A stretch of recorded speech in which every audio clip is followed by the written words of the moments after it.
வேதங்கள் மொத்தம் ஓதி யாகங்கள் நித்தம் செய்து பூஜிக்கும் பக்தி அதிலும் உன்னை காணலாம்.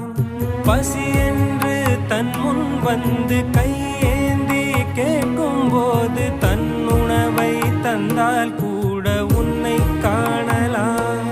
உன்னை காண பல கோடி இங்கு வாரி இறைக்கிறார்கள். எளிதாக உன்னை சேர இங்கு யாரு நினைக்கிறார்கள். அலங்காரம் அதில் நீ இல்லை, அகங்கார மனதில் இல்லை. துளி கள்ளம் கபடம் கலந்திடாத அன்பில் இருக்கிறாய். உணர்ந்தேன் உனையே